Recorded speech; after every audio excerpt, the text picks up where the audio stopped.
Hello and welcome to Beyond the Bio, the recap. This week I have been talking to Andrew Armitage, who is the founder of award-winning digital agency A Digital.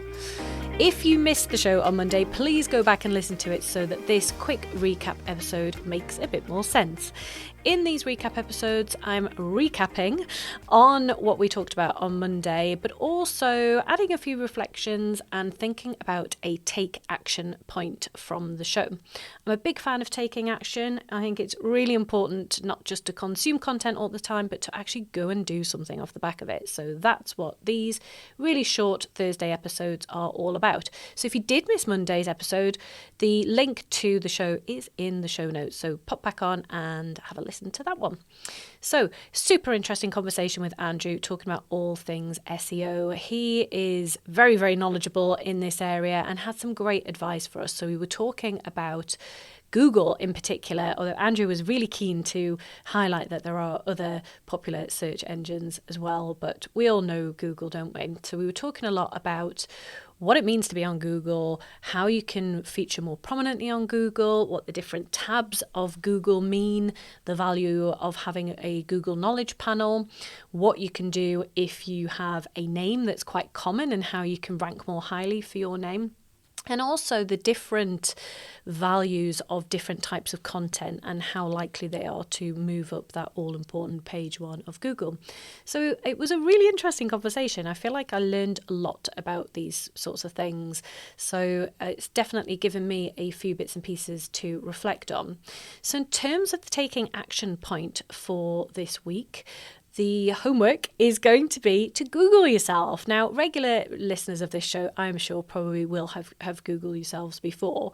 The best way to do this is to do it in an incognito browser so that your computer doesn't remember you having ever done that before, and you can see what will pop up if a potential client, a prospective employer, whoever may be Googling you, and see what pops up. So give it a go and see what comes up.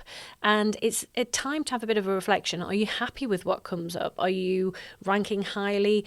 Is the content that you want to be known for coming up highly? And what are you going to do about that as a result? The thing that I think came through very loud and clear talking to Andrew was that content is king, and you need to be creating consistent content to raise your profile and your ranking on Google and come up near the top. So have a little look. Go through the different tabs, see what pops up. I tend to find that when I'm Googling prospective clients for Moja, what happens is they don't exist, it can quite often be the case, or they've got a name that they share with lots of other people. So it's kind of trying to pick out which one is them and which ones belong elsewhere. But also sometimes I notice that within the various tabs on Google, some of the stuff is really outdated that comes up. So it might be that they've been in the news a fair bit, but perhaps it was for a previous business or previous role, and it was years ago. So there isn't anything that's too relevant there. So it kind of almost makes their profile a bit dormant. So spend a bit of time. It might be a bit cringe. You might find it a bit painful. You might find out that you share your name with some weird and wonderful other people of the same name.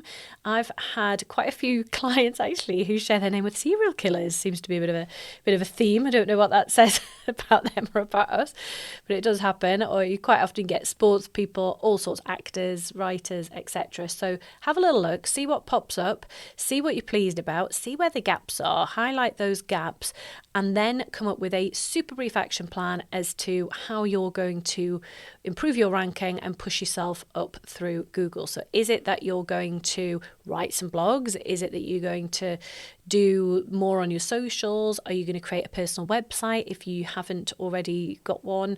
Are you going to see if you can write for an online business magazine? Although when we were talking to Andrew, he was saying that Forbes don't have follow links, which isn't particularly helpful. So maybe find one that does, so that's going to give you a boost.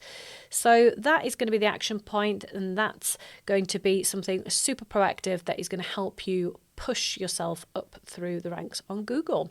So I hope you found this episode useful. I hope you found Monday's episode useful. As always, please let me know how you get on. I would love to hear from you.